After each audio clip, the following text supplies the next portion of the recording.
তোমার বাপকে গিয়ে বলবা মাসে 50 টাকা করে দিতে হবে। কত? 50। ঠিক আছে। বাড়িতে যে বলে আব্বা বলে কি হলো, আমাদের হুজুর ইমাম সাহেব বলেছে মাসে 50 টাকা দিতে হবে। বলিস কি? তাই দাঁড়া, কাল কি মৌলবীকে বাহির করব, মৌলবীর 12টা বাজিয়ে দেব। হ্যাঁ, সরকারি বেতন পাচ্ছে 3000, আবার আমরা দিচ্ছি 2000 দিয়ে 5000, তারপরেও মৌলবীর পেট ভরে না, আবার টাকা চাই। কাল কি মৌলবীকে বের করব। আর মসজিদের ইমামের বেতন কত? 5000। সারাদিন নামাজ পড়াবে 5 ওয়াক্ত, সে না পাবে ব্যবসা করতে, না যেতে পারবে মুনিশ খাটতে। আচ্ছা বলুন তো, পৃথিবীর ভিতরে সব থেকে যে চাকরি কঠিন চাকরি তার নাম হলো ইমামতি। কি বলছেন বলেন? যে প্রসাব করে পানি নিতে জানে না সেও মৌলবীকে লাথি মারে। ইমামকে বলে টাইম ঠিক পান না নাকি, কদিন কামাই করে। এই যে করোনা গেল, সরকারি মাস্টারদের ডাক্তারদের ছুটি ছিল না? ছিল না? আপনাদের দেশে করোনা ইমাম সাহেবকে বলেছেন যে হুজুর আপনাদের মসজিদ আপনাকে ইমামের নামাজ পড়াতে হবে না, আপনি করোনা ভোর আপনার জন্য ছুটি, আপনি বেতন বাড়িতে চলে যাবে বলেছেন আপনারা? বলেননি। মসজিদের ইমামের বেতন কত? 5000, 4000। আমি আইজুল হক আপনাদেরকে বলে দিয়ে যাচ্ছি, ইমামের বেতন যদি 10-এর নিচে হয়ে যায় সেই ইমামের পিছনে আপনার নামাজ হবে না। আপনি ফতোয়া নেন মুফতিদের কাছ থেকে, মুহাদ্দিসদের কাছ থেকে, শাইখুল হাদিসের কাছ থেকে, বেললাগা থেকে নিয়ে আপনার উত্তরপ্রদেশের দারুল দেওবন্দ থেকে নিয়ে যত উলামা একরামরা আছে, মুফাসসিরিনরা আছেন, তাদের কাছে আপনারা ফতোয়া নেন, ইমামের বেতন যদি 10-এর নিচে হয় সেই ইমামের পিছনে আপনার নামাজ হবে না, হবে না, হবে না, হবে না। কি বলছেন আপনারা বলুন? হবে না। আজকে সমাজে ইমামদের আলেমদের মান মর্যাদা যদি কমিয়েছে, সমাজ কমিয়েছে। মান কমালে সমাজ কমিয়েছে। জি, তারপরে ইমাম যদি বলে হাগো চাচা একটু মসজিদের বেতন একটু 2-500 বাড়ালে হতো না? দেখছি 1 দিন 2 দিন 3 দিন বলে তো মৌলবীর বিরাট লোভ রে। হ্যাঁ, কবার বলে, আবার বেতনটা যদি মাসে দেয় 1 দিন 2 দিন 3 দিনে পরে চাহায় বলে মৌলবী রাখা যাবে না।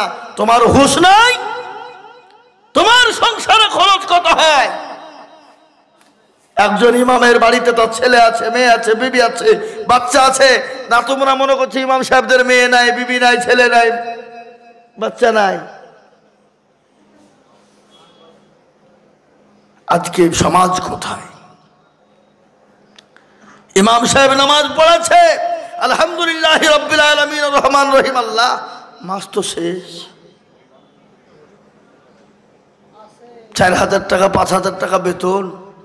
ইয়াল্লাহ, বিবির ছায়া কিনবো না ব্লাউজ কিনবো, ছেলের জামা কিনবো না ওষুধ কিনবো, মুদিখানার দোকানে বিলি আয়, অমুকের দোকানে আয়, গায়রিল মাগদুবি আলাইহিম ওয়ালাদ-দাল্লিন। ফেরেশতা বলছে এই কি নামাজ চলছে? বলে বেতন কমের নামাজ চলছে।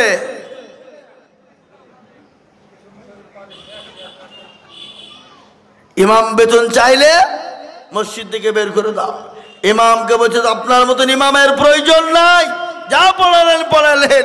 ইমাম তখন বলছে শোনো, তোমরা অত চালাকি ভেবো না, আমাকে চালাকি ভেবো না, তোমরা আমাকে ভেড়া ভেবো না। তোমরা আমাকে বেতন কম দিয়েছো তো কি হয়েছে? মসজিদে রাখবে না তো কি হয়েছে? যতদিন আমি নামাজ পড়িয়েছি বিনা ওযুতে নামাজ চালিয়ে দিয়েছি, তুমি যা পারবে তাই করবা। বুঝতে পারলেন না আমার কথা? না, আপনাকে মৌলবী বিনা ওযুতে নামাজ চালিয়ে দিবে, আপনি টের পাবেন না, আপনি বুঝতে পারবেন না। আপনি যতদিন নামাজ পড়বেন আপনাকে আপনার নামাজটা বরবাদ হয়ে যাবে। ইমামের বেতন 5000, 4000। আমাদের দেশের এলাকায়, আমি আমার সাব ডিভিশনের কথা বলছি, সাব ডিভিশন, আমি অধিকাংশ সাব ডিভিশনে মসজিদের ইমামগুলোকে দেখেছি। সেদিন একটা জায়গাতে জিজ্ঞাসা করলাম, এই মৌলভী সাহেব আপনি মসজিদে ইমামতি কতদিন ধরে করছেন? তখন আমাকে বলছে আপনার জন্মের আগ থেকে করছে যাচ্ছে। হ্যাঁ, আমার জন্মের আগ থেকে করছে। বলছি হ্যাঁ, আপনার বয়স কত হলো? আমার যে 35-36 হবে। তাহলে আমি 38 বছর ইমামতি করছি। ইমাম বেতন কত? বলে 5000। আমি ভাবছি আল্লাহ, 38 বছর বেতন নামাজ পড়িয়ে যদি এখন 5000 টাকা হয়, তাহলে ঢুকে চলো ক টাকায়? এরকম আমাদের সমাজ আছে না? কথা বলেন না কেন? কিন্তু আরেকটা জিনিস আমি আপনাদেরকে বলি, মসজিদের ইমামকে রাখতে হলে ইমামের ইন্টারভিউ নেওয়া হয়। মসজিদ থেকে ইমামকে বের করে দিলে তার দোষটা কিছুই নাই, সামান্য দোষের জন্য তাকে বের করে দেওয়া হয়, হয় না? হয় না? কিন্তু মসজিদের সেক্রেটারি, সভাপতি, ক্যাশিয়ার, তাদের যাদেরকে কমিটিতে ঢুকাও, তাদের চরিত্রটা একবার যাচাই করে দেখো না? তাদের পরীক্ষা নাও না? তাদের ইন্টারভিউ নিতে পারো না? আল্লাহর ঘরের মসজিদের তুমি কমিটি হবে, সভাপতি সেক্রেটারি হবে, তুমি মদখোর, তুমি গাঁজাখোর, চুল্লুখোর, সুদখোর, হেরোইন খোর, তোমার বিবি নামাজ পড়ে না, তোমার বিবি বেপরদাগিরি করে, তোমার বিবি তোমাকে বাড়িতে রেখে ডমকলে বাজার করতে যায়, সে হলে মসজিদের সেক্রেটারি। কি জবাব দেবে আল্লাহর কাছে? কি জবাব দেবে আল্লাহর কাছে? আল্লাহর কাছে তোমাকে জবাবদিহি করতে হবে, আল্লাহর কাছে ছাড় হবে না। তুমি তোমার রাজত্ব বাড়িয়েছ, তোমায় অহংকার তাকাব্বুর করেছ, কিন্তু আল্লাহর কাছে তোমাকে পাকড়াও হতে হবে। সেই দিন তোমাকে বাঁচানোওয়ালা কেউ থাকবে না। সেই দিন বাঁচাবে নামাজ, সেই দিন বাঁচাবে আল্লাহ। সেই দিন যদি নামাজ যদি নামাজের মতো হয়। সেদিন আমি এক জায়গায় নামাজ পড়ছিলাম, তারাবির নামাজ। নামাজ পড়তে পড়তে এক রাকাত হয়েছে বাপ, আর এক রাকাতে কারেন্ট চলে গেল। তো নামাজের মধ্যে বলছে আজ যা শালা কারেন্টটা চলে গেল রে। নামাজের ভিতরে বলেন এ নামাজ হবে? হবে? হ্যাঁ, আজ যা কারেন্ট চলে গেল রে, নামাজ হবে না। আমরা নামাজই জানি না, নামাজ কি করে পড়তে হয় জানি না। ইমামের কাছে আমরা একটু টাইম দিতে পারি না। আমরা চায়ের দোকানে বসে ঘন্টার পর ঘন্টা আমরা পাকামো করি। কারেন্টের দোকানে কারেন্টের বিল দিতে গেলে আমরা ঘন্টার পর লাইন দিই, কন্ট্রোলে লাইন দিই, ভোটের সময়তে ভোর রাতে একবারে ফজরের আগে দিয়ে লাইন দিই, তখন আমাদের কষ্ট হয় না। আর মসজিদে গিয়ে টাইম যদি মিনিট 2-1 পার হয়ে যায়, ইমামকে চতুর্দিক থেকে গরম শুরু হয়ে যায়। মসজিদ আপনার বাপের ঘরের ইমাম নয়। আপনি ইমামকে হুকুম করার আপনাকে কেউ অধিকার দিয়েছে? তিনি তো আল্লাহর ঘরের ইমাম। আপনাকে অধিকার দেয়নি ইমামকে আপনি ধমক দিতে পারেন। আল্লাহর ঘরের ইমাম আপনার বাপের ঘরের ইমাম নয়। ইমামের সঙ্গে কথা বললে ভদ্রতার সাথে কথা বলতে হবে। ইমামের সঙ্গে কথা বলে মাথা নিচু করে কথা বলতে হবে। যদি ইমামের চোখের ওপর চোখ রাঙিয়ে কথা বলো, সেই ইমামের পিছনে তোমার নামাজ হবে না। ইমাম মানে গোলাম নয়, ইমাম মানে কারো কিনা গোলাম নয়। ইমাম মানে হলো আপনার আমার আল্লাহ রাব্বুল আলামিন। ইমাম মানে আল্লাহর ঘরের ইমাম, আল্লাহর ঘরের ইমাম। ইমাম মানে হলো বাদশাহ, ইমাম মানে হলো বাদশাহ, ইমাম মানে হলো রাজশাহ। তাই আমি আপনাদেরকে কড়া ভাষায় বললাম। আপনাদের দেশে আছে কিনা জানি না, অধিকাংশ মসজিদগুলার আমি দেখতে পাই। ভাই আজকে গোটা ওয়ার্ল্ডে মসজিদ ভেঙে দাও, কোরআনকে পুড়িয়ে দাও, মাদ্রাসাকে ভেঙে দাও, মসজিদকে ভেঙে দাও। আজকে সেটা হলো সম্পূর্ণ আমাদের দোষ। আমরা দল করি, নামাজ পড়ি না, দল করি, কোরআন পড়ি না। আজকে যদি আমাদের দেশের মানুষগুলা জীবনে কোরআনগুলাকে ফিট করে নিত, ছেলেদের মেয়েদেরকে কোরআনগুলা ফিট করে দিত, এই জাতির জায়গা কোথা থেকে কোথায় পৌঁছে যেত। গোটা বিশ্বের বেঈমান মুসলমানদের কাছে মাথা নত করত।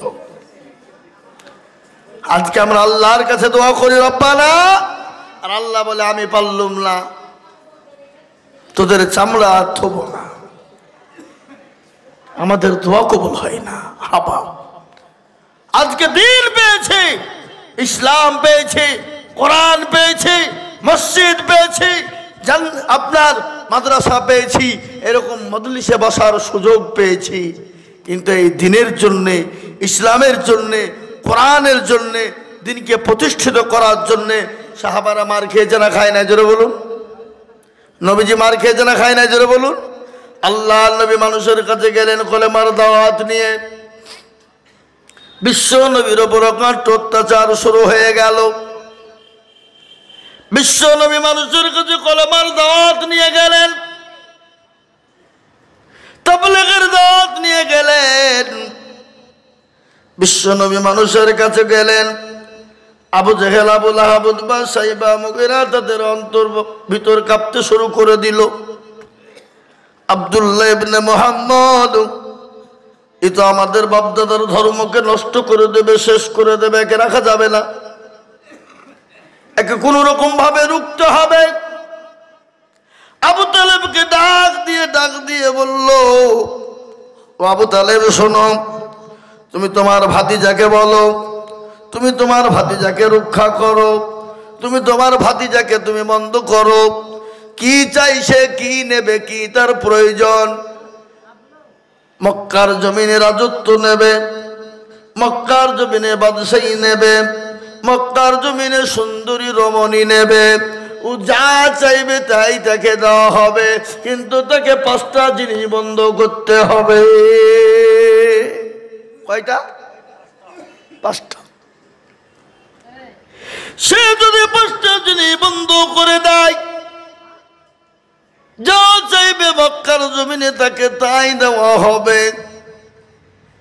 আবু তালেব দৌড়তে দৌড়তে চলে এসে বলল, ভাতিজা, খবর বড় ভালো, সুবর্ণ সুযোগ, এ সুযোগ তুমি আর কোনোদিন পাবে কি জানি না। বলে, কি সুযোগ গো চাচা? আপনি কলমা পড়বেন নাকি? আসুন তাড়াতাড়ি। বলে, না ভাতিজা, আমাদের নেতা আবু জেহেল বলেছে তোমাকে 5টা কাজ বন্ধ করতে হবে। যদি তুমি বন্ধ করে দাও রে ভাতিজা, মক্কার জমিনে তুমি যা চাইবে তুমি তাই পাবে।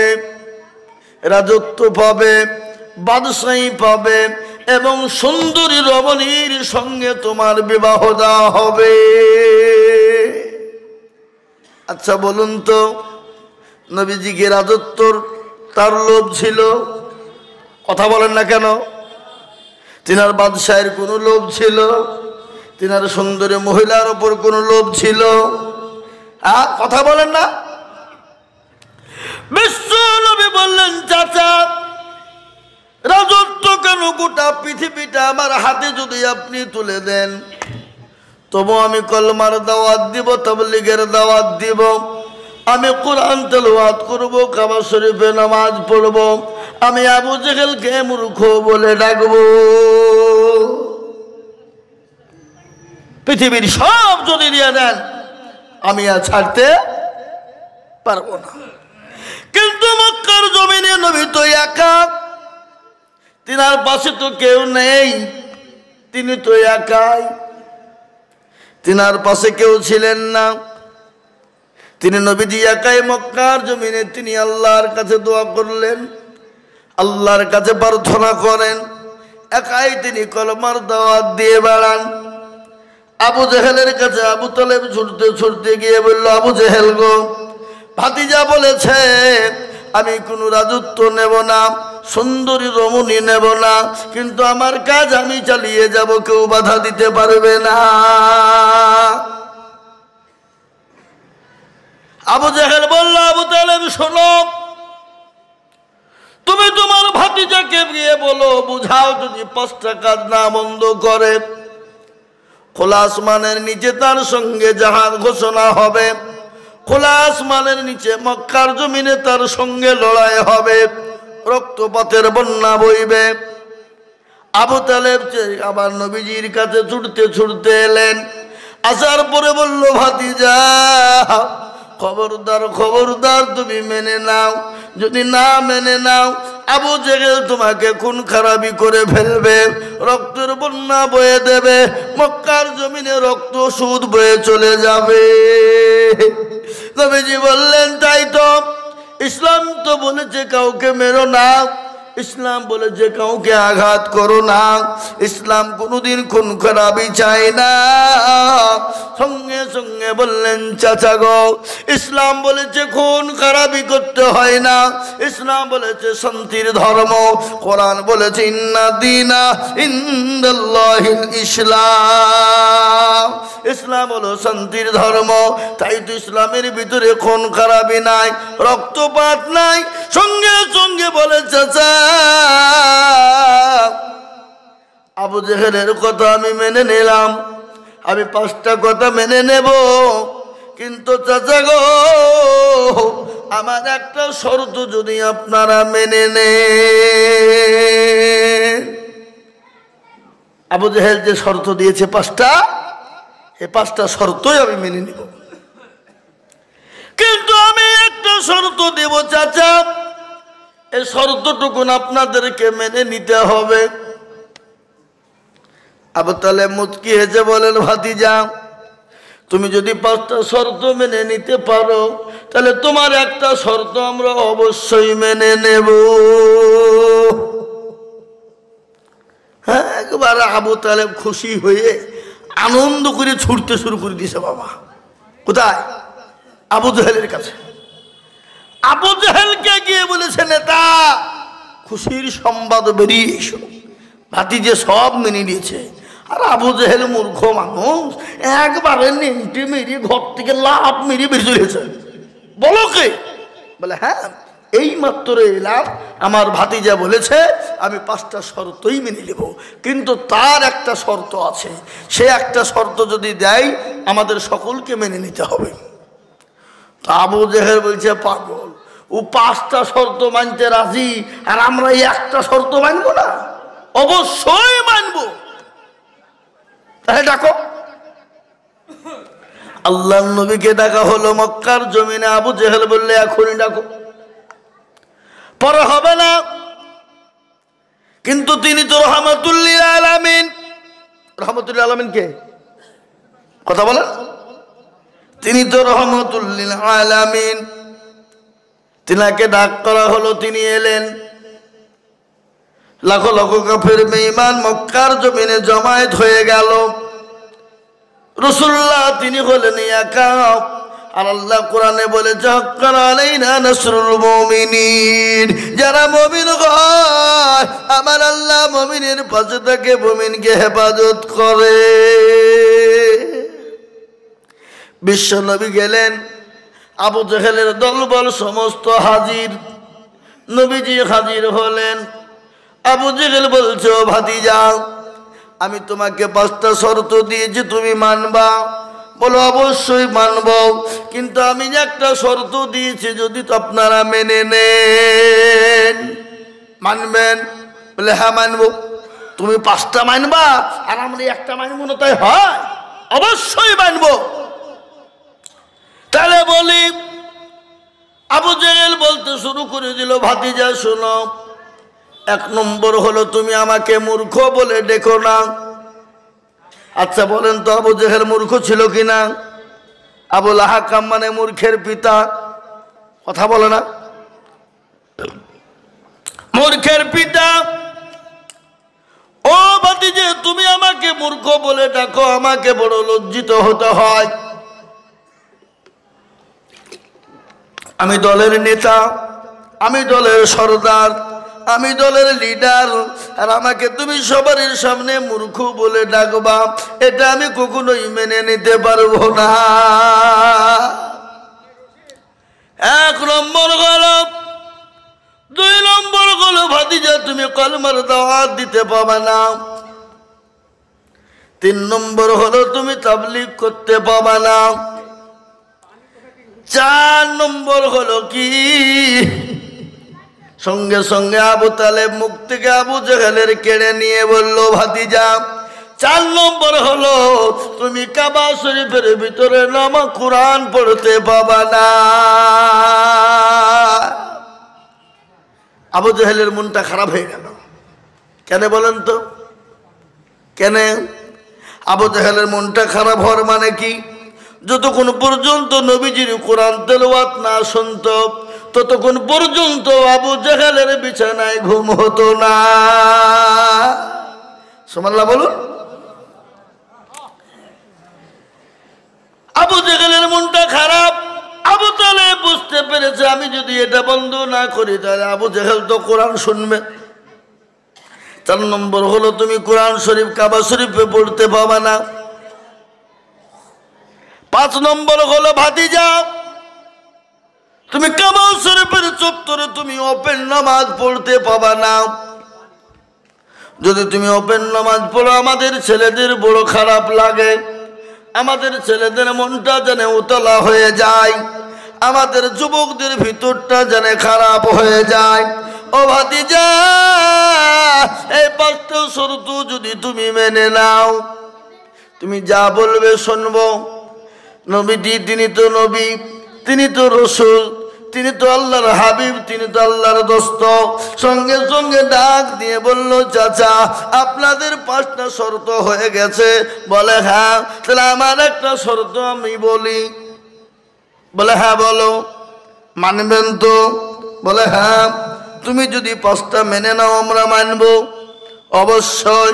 নবীজি ডাক দিয়ে বললেন চাচা গো আপনাদের 5টা শর্ত মেনে নিব, কিন্তু আপনারা সবাই মিলে আমার সঙ্গে একবার পড়ে দিন কালেমা লা ইলাহা ইল্লাল্লাহু মুহাম্মাদুর রাসূলুল্লাহ। আরে একবারে আবু জেহেল লাভ মারি নেংটি মেরে তাই মানা হয় নাকি? যদি এটাই মানবো এই কলমা যদি পড়বো তো তোমাকে তাহলে 5টা শর্ত দেবো কিসের লেগে? আর আমরা কলমা পড়লে তো মুসলমান হয়ে গেলাম, তাহলে তোমাকে শর্ত দিয়ে মানা করার আমাদের কোনো প্রয়োজন নাই। আল্লাহর নবী বললেন তাহলে আমি জানি কাফেরের দল তোমরা মেনে নেবেলাম, তোমরা ওয়াদা খেলাম করা লোক, সুতরাং তোমাদের রাস্তা তোমরা বেছে নাও, আমি আমার রাস্তা আমি বেছে নিলাম। ও মুসলমান বিশ্ব নবী কলেমার দাওয়াত দিতে লাগলেন, কোরআন জোরে পড়তে শুরু করলেন। কাবা শরীফে অপর নামাজ শুরু হয়ে গেল, কাফের বেঈমানদের অত্যাচার শুরু হয়ে গেল, নবীর উপর কাট অত্যাচার শুরু হয়ে গেল। আল্লাহর নবী বিশ্ব নবী দয়ার নবী মুহাম্মদুর রাসূলুল্লাহ ও মুসলমান গো কাফের বেঈমানরা এত অত্যাচার করলো, আজও পর্যন্ত বেঈমান কাফের জিনেরা বেঁচে আছে, ওই কাফের বেঈমানরা এখনো পর্যন্ত ইসলামের জন্য আপনার উঠে পড়ে লেগেছে, ইসলামকে মিটিয়ে দিতে চায়, কোরআনকে মিটিয়ে দিতে চায়, দিনকে মিটিয়ে দিতে চায়। কিন্তু আমি আপনাদেরকে বলবো বাবা পৃথিবীর বেঈমানরা যতই চেষ্টা করুক না কেন কোরআনকে শেষ করতে পারবে না, ইসলামকে শেষ করতে পারবে না। একটু হাতটা উঁচু করে সকলেই বলুন পারবে না। নামা কিন্তু অনেকে তুলল, ওরা মনে মনে করছে যে তুললে হয়তো বিপদ নাকি? হ্যাঁ এ নওদা পাড়ার লোক বড় চালাক কি গো, বদনাই বা লুটাই করে পানি নিয়ে কুটে গেছে মাঠে পায়খানা করতে, বাবা পায়খানা করে বাড়ি ফিরছে, পানি খরচ করতে গিয়ে দেখছে বদনা ফুটো পানি নাই। কেউ ঠকাতে পারল না, কাল আইজুল হক এসছিল তাই পারল না, আজকে পানি তো ঠকিয়ে ফেললে, দাঁড়া কালকে কি করে ঠকাস আমি দেখবো। ও আবার তারপরের দিন পানি নিয়ে যে বলছে আজকে আগে পানি খরচ করবো তারপরে পায়খানা ফিরবো, দেখি কি করে ঠকাস। এ বাবা আজ ঠকলো না জিতল, জোরে বলুন ঠকে গেল। তো যারা হাত তুললো তারা জিতলো, যারা তুললো না তারা ঠকে গেল। ও মুসলমান দরদি এই হাতটা তোলার জন্য আমি আবার আপনাদেরকে বলবো সারা ওয়ার্ল্ডে চাইছে কোরআনকে শেষ করে দাও, মাদ্রাসা শেষ করে দাও, মসজিদকে শেষ করে দাও, কিন্তু আমি আপনাদেরকে বলবো বেঈমানরা হাজার চেষ্টা করলেও মারতে তক্তা কোরআনকে শেষ করতে পারবে না। কোরআনের মালিককে জোরে বলুন, আল্লাহ নিজেই বলেছেন ইন্না নাহনু নাযালনা যিকরা ওয়া ইন্না লাহু লাহাফিজুন। কেউ যদি কোরআনের হেফাজত না করে আল্লাহ নিজেই বলেছেন কোরআনের মালিক আমি নিজেই হেফাজত করব। ও মুসলমান দরদি, তাই আর একবার বলবো ইনশাআল্লাহ পৃথিবীতে যত বেঈমান আছে কোরআনের কেউ ক্ষতি করতে পারবে না, শেষ করতে পারবে না। একটু হাতটা উঁচু করে বলুন ইনশাআল্লাহ। এখনো অনেক লোক আধখান তুলেছে, আধখান তুলেনি। মনে করছে মৌলবি দেখতে পাবে না। এই যেটা কেউ দেখে না সেটা কে দেখে? যেটা কেউ জানে না সেটা কে জানে? যেটা কেউ বোঝে না সেটা কে বোঝে? কবি বলেনি সবাই বলে আমি ভালো আমি জানি কি, আমার মনের গোপন খবর জানে আল্লাহজি। আলোতে আধারে নির্জনেতে কোথা কি করেছো তুমি সব জানে সে, তাহারি চোখেতে কেউ যাবে না পাখি, আমি জানি কি।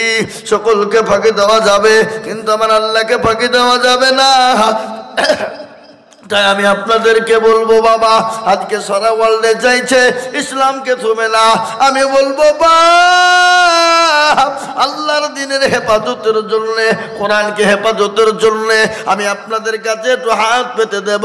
আমি আজিজুল হক সারা পশ্চিম বাংলা নই রে বাবা, আসাম, ত্রিপুরা, মেঘালয়, মণিপুর, উড়িষ্যা, বিহার, ঝাড়খণ্ড, পশ্চিম বাংলা, বাংলাদেশ পর্যন্ত লাখ লাখ লাখ লাখ টাকা করে বলি। আজ আমি বলবো বাপ, এটা হলো নবীর মাদ্রাসা। আজকে নবীর ঘরে অনেক ছেলেরা পড়ে, অনেক মেয়েরা পড়ে, অনেক ছেলে মেয়েরা কোরআন শিক্ষা করে। এই মাদ্রাসাকে হেফাজত করার জন্য আমি আপনাদের কাছে একটু হাত পেতে দেব। আমি আপনাদের কাছে 20,000 50,000 চাইবো না।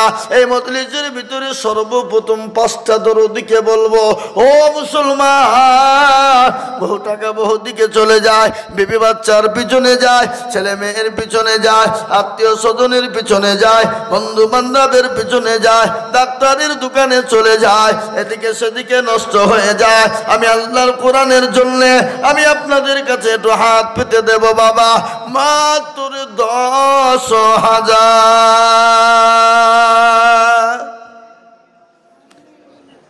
একজন সর্বপ্রথম একজন দরদি বলে, হুজুর আমার কাছে জান আছে কিন্তু মাল নাই,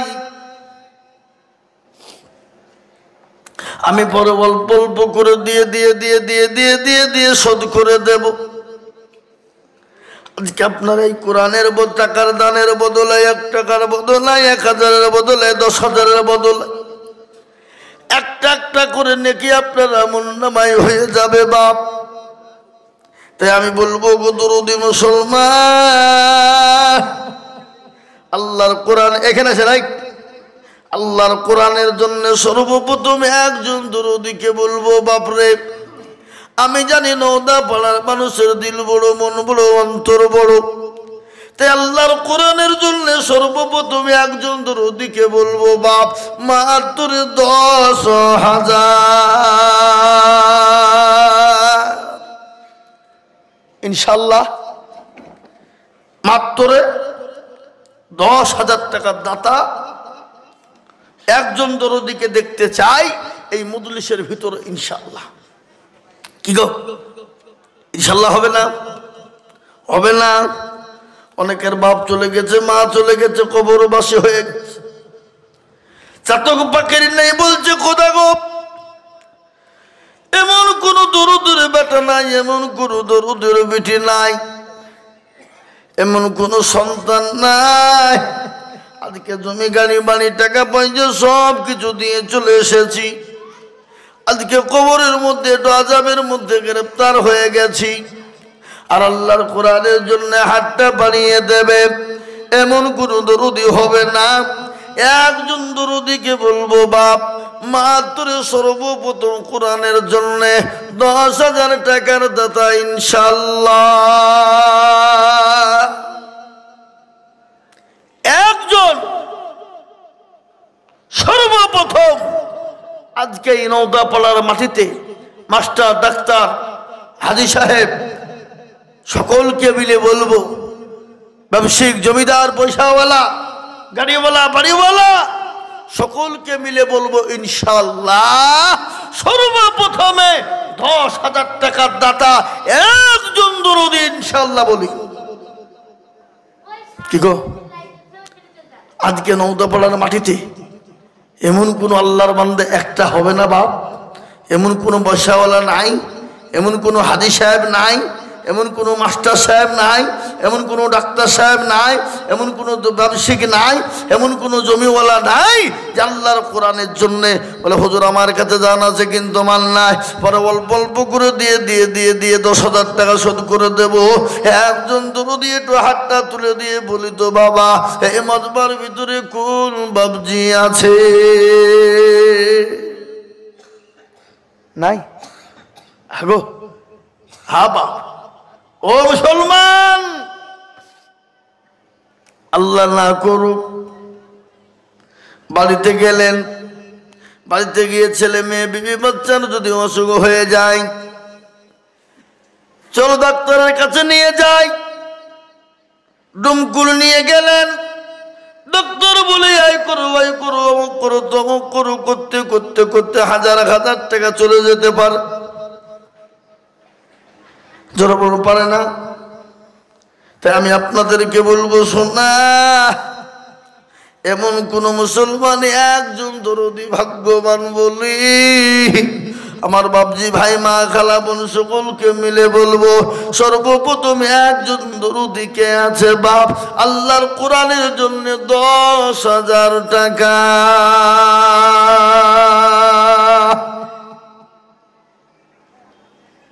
নাই? হ্যাঁ বাপ একজন দরদি সর্বপ্রথমে আল্লাহর কোরআনের খিদমতের জন্য 10,000 টাকা দিয়ে একটু হাতটা উঁচু করে দেবে এমন কোন ভাগ্যবান ইনশাআল্লাহ একটা দেখি। আজকে নওদাপাড়ার মাটিতে এমন কোন ডাক্তার ব্যবসায়িক জমিদার হাজী সাহেব সকলকে মিলে বলবো মাত্র 10,000 টাকার দাতা একটা। আমি জানি লোক অল্প আছে, কিন্তু নওদাপাড়ার মাটিতে মানুষের দিল ভালো আছে। তাই ইনশাআল্লাহ আল্লাহর কোরআনের খিদমত নিব ইনশাআল্লাহ। বলে হুজুর আমার কাছে জানা আছে কিন্তু মাল নাই, আমি পরে অল্প অল্প অল্প করে দিয়ে শোধ করে দেবো ইনশাআল্লাহ, আস্তে দিয়ে শোধ করে দেবো ইনশাআল্লাহ। এমন কোনো ভাগ্যবান একজন দরদি হবে না একটা। নাই? হাই হাই হাই ও ভাই মুসলমান ঠিক রাখো ঈমান, ইসলামের বাতি যেন ডুবায়ো না। ইসলামের বাতি ডুবিয়ে দিলে হবে না রে বাবা। আমি আপনাদেরকে বলবো আজকে যদি মুসলমান মনে করে দেব না, আজকে যদি মুসলমান মনে করে দেব না, ইসলামকে টিকিয়ে রাখা বড় মুশকিল বাবা, কোরআনকে টিকিয়ে রাখা বড় মুশকিল। আজ আমি বলবো বাপ ইসলামকে টিকিয়ে রাখতে হলে কোরআনের খিদমতের জন্য অর্থের প্রয়োজন রয়েছে বাপরে। তাই আমি আপনাদেরকে বলবো ওগো নওদাপাড়ার মুসলমানেরা, অনেকের জন্ম দুঃখিনী মা কবরে শুয়ে বলছে আল্লাহ এমন কোন দরদের বেটা নাই, এমন কোন দরদের বেটি নাই, আজকে কবরে বড় কঠিন অবস্থায় রয়েছি। জন্ম দুঃখিনী মা, ওই মায়ের নামে একজন ভাগ্যবান দরদি কে আছে বাপরে?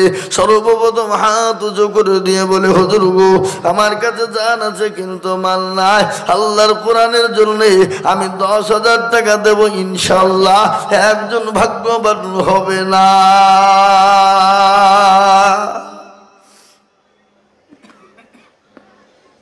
নাই? আহা আল্লাহ দিয়ে দেবে বাপ। আল্লাহ রাস্তায় দিলে কোনোদিন কমে যাবে না, কোনোদিন ফুরিয়ে যাবে না সোনা। আল্লাহ রাস্তায় যত দেব আল্লাহ বলেছে আমি বাড়িয়ে দেব,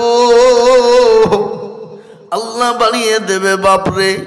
তাই আমি আপনাদেরকে বলবো নওদাপাড়ার মুসলমান, আল্লাহ না করো নিঃশ্বাসের বিশ্বাস নাই, চোখ দুটো যদি বন্ধ হয়ে যায় ফরিদুল মন্ডল আব্বার নামে, আব্বা ইন্তেকাল করেছে 1 মাস হলো, 10,000 টাকা। আহা, বিলাসপুর, পাশে গ্রাম বিলাসপুর। ভাইয়ের নাম কি? তোমার নাম ফরিদুল মন্ডল। আহা, বিলাসপুরে বাড়ি। ফরজুল মন্ডল 1 মাস হলো তোর বাপ মারা গেছে। আরে দরদের ছেলে, বাপ কি জিনিস, বাপ কত মহাব্বতের দরদের জিনিস। আজকে সেই বাপ চলে গেছে, বাপের নামে ফরজুল শেখ, বিলাসপুরে বাড়ি। তিনি 10,000 টাকার দাতা। আল্লাহ তুমি কবুল করে নাও, জানে মালে বরকত দাও। আল্লাহ তার বাপকে তুমি জান্নাত নসিব করে দাও। যোগ্য বাপের এ যোগ্য ছেলে ফরিদুল ছিল। সর্বপ্রথম বিলাসপুর থেকে ছুটে এসে 10,000 দিল। আরো দুবা করি যাবে বান্দার কারণ, আর দিও গো বান্দাকে তুমি সুখের জীবন। কিবা ধুমা করি তাহার বাপের জন্যে, বাপকে কবর দিও তুমি জান্নাত মাঝারে। এরকম ছেলে যদি আরো গো তো বাপ মায়ের কথা ছেলের মনে পড়ে যেত। আমিন। আল্লাহুম্মা আমিন। আল্লাহ তুমি কবুল করে নাও। আল্লাহ তাআলা জানে মালে বরকত দাও। আল্লাহ ধন সম্পদকে তুমি বাড়িয়ে দাও। একটা হলো এটা বিলাসপুরের, অন্য গ্রামে। কিন্তু নওদাপাড়ার মুসলমান কি এখানে নাই? নওদাপাড়ার মানুষ কি এখানে নাই? না তারা বাজারে, না আত্মীয় স্বজন কুটুম লিয়ে বিপদে। মুসলমান গো, 1 নম্বর 10,000 হইল। কালেমা লা ইলাহা ইল্লাল্লাহ, অপর প্রান্তের নাম মুহাম্মাদুর রাসূলুল্লাহ। জোড়া তৈরি করার জন্য বাপ এমন কোন দরদি মুসলমান পাব না। 2 নম্বরে আর একজন দরদিকে ভাগ্যবান আছেন দেখি, আমার ওই ফরিদুল ভাইয়ের সঙ্গে জোড়া হয়ে গিয়ে কালেমা লা ইলাহা ইল্লাল্লাহ, অপর প্রান্তের নাম মুহাম্মাদুর রাসূলুল্লাহ, জোড়া তৈরি করনে वाला। আর একজন মাত্র 10,000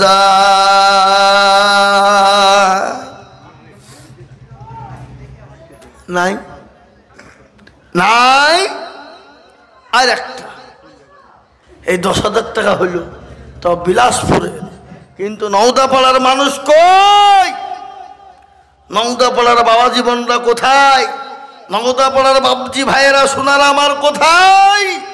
ইনশাল্লাহ একজন দরদি বলুন, মাত্র 10,000 টাকার দাতা ইনশাল্লাহ একটা। কি গো, হবে না বাপ? আমি বুঝতে পেরেছি 10,000 টাকা দেওয়ার মতন কেউ নাই। একেবারে কমিয়ে দিলাম, মাত্র 5,000 5,000 5,000 5,000 করে 10 জন তোর দিকে দেখতে চাই। শোনা, এই মজলিসের ভিতরে ডানে বায়ে পিছনে সামনে উপরে নিচে নগদ বাকি সকলকে মিলে বলবো মাত্র 5,000 করে টাকার দাতা রে বাপ। 10,000 টাকা যদি কষ্ট হয়ে যায়, কই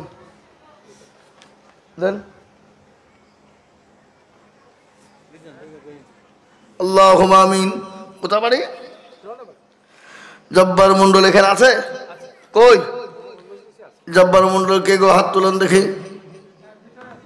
কই জব্বার মন্ডল কোনটা? এই দেখেন জব্বার মন্ডল, তিনি 6,000 টাকা নগদ দিয়েছে। আল্লাহুম্মা আমিন। আল্লাহ বান্না জব্বার মন্ডল ছিল, এ নগদ 6,000 টাকা দেখো গো দানিল। আরো দোয়া করি আমি বান্দার কারণ, আর দিও গো বান্দাকে তুমি সুখের জীবন। মুসলমান দরদি 1 নম্বর হয়ে গেল বাপরে। আমি আপনাদেরকে বলবো ইনশাল্লাহ 1 নম্বর 5,000 হয়ে গেল। নাম্বার 2 আর একজন দরদিকে বলি বাপ ইনশাল্লাহ আর একটা দরদি ভাগ্যবান কে আছে রে বাবা?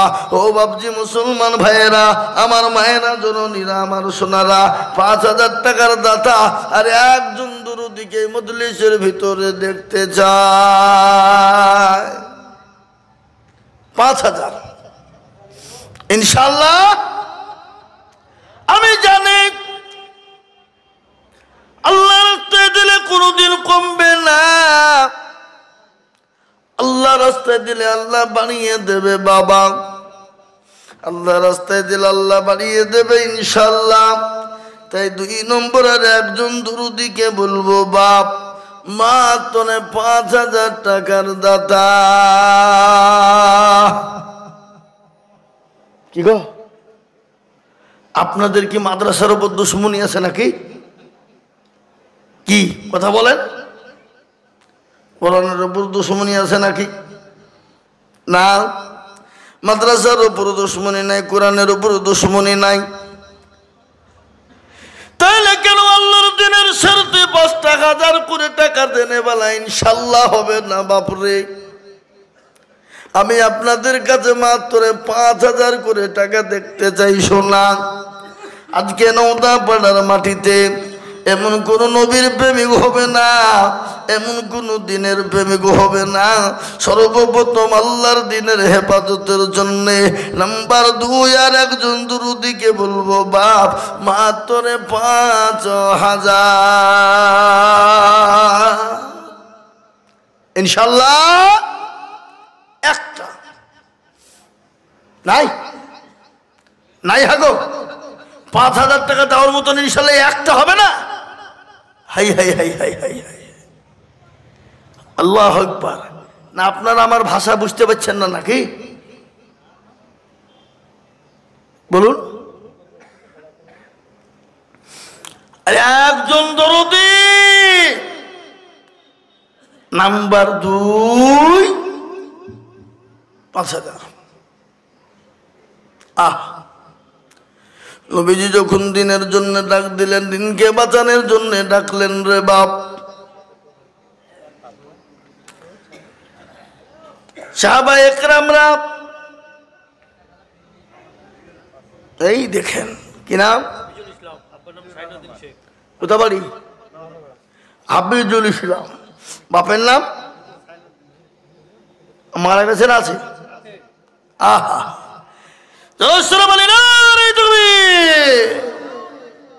এরা তকবীরটাও দিচ্ছে না গো হ্যাঁ আপনাদের এলাকাতে বুড়ামো লোক আছে অনেক কিন্তু কাদের বেলায় নাই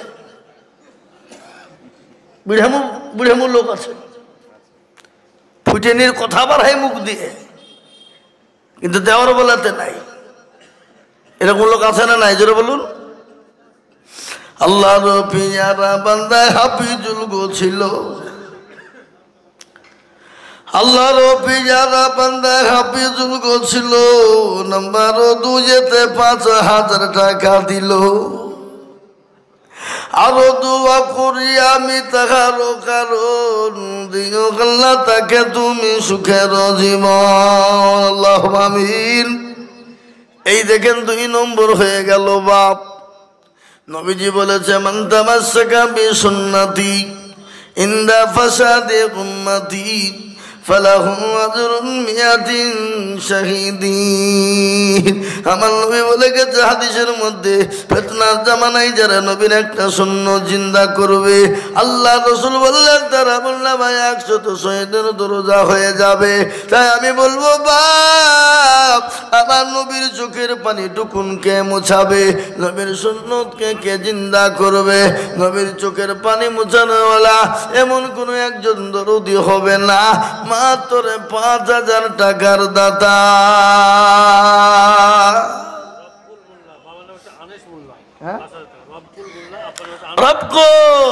আল্লাহ রব্বি যারা বান্দা রব্বুল মোল্লা ছিল 5000 টাকা রব্বুল মোল্লা মগ দিল আরো দোয়া করি রব্বুল মোল্লার কারণ আর দিও দিও দিও তুমি সুখের জীবন এই দেখেন 3 নম্বর হয়ে গেল আমি আপনাদেরকে কষ্ট দেব না বাপরে আমার 10টা পর্যন্ত টাইম আছে আমি নেমে যাব সোনা কিন্তু আমি আপনাদেরকে বলবো দরদি 4 নম্বর ব্যক্তি কে আছে বাপরে আল্লাহর কোরআনের খিদমতের জন্য বাবা ভাগ্যবান তো উনি 4 নম্বরে 5,000 টাকা দেবেন তিনি। কেন? আসমানি কিতাব কটা গো? যেরকম আসমানি কিতাব কটা?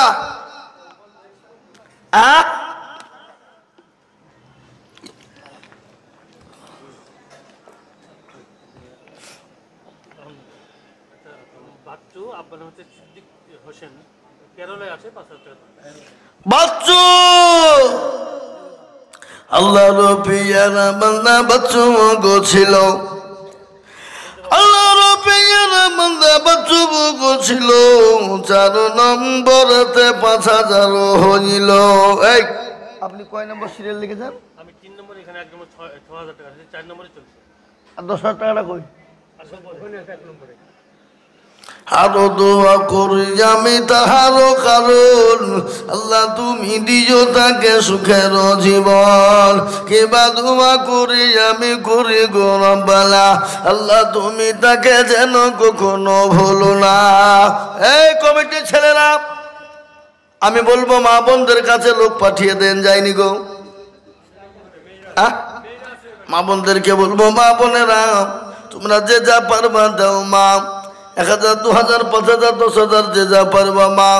দয়া করে আল্লাহ নবীর মাদ্রাসার জন্যে, আল্লাহ কোরআনের খিদমতের জন্যে মা আমি তোমাদের কাছে বলবো জননী, কারা আছো মা খাদিজার মতো, কারা আছো মা সুমাইয়ার মতো। তাই দেখেন 4 নম্বর 5,000 হয়ে গেল, 4 নম্বর 5,000 হলো। এবার আমি আপনাদেরকে বলবো বাপ, 5 নম্বরের একজন দরদি কে আছে বাপরে? 5,000 টাকার দাতা একটু হাতটা উঁচু করে বলি।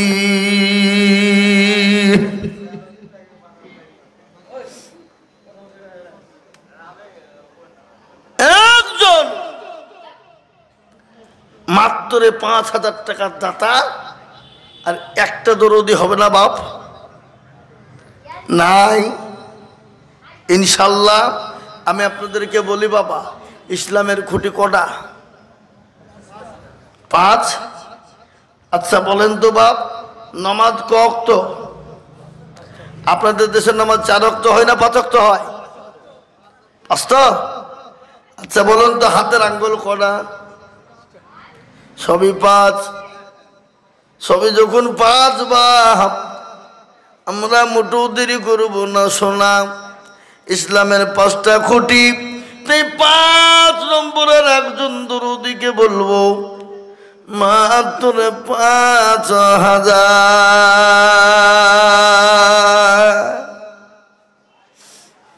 একটা। 4 নম্বর হয়ে গেছে।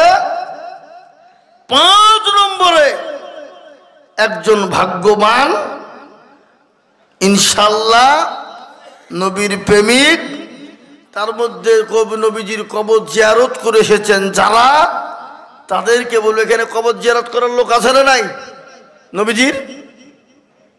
কি গো আপনাদের যে একটা হাজি নাই?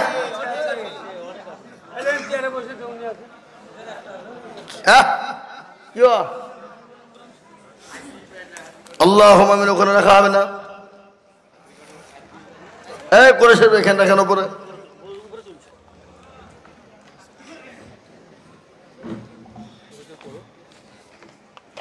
দেন আমাকে।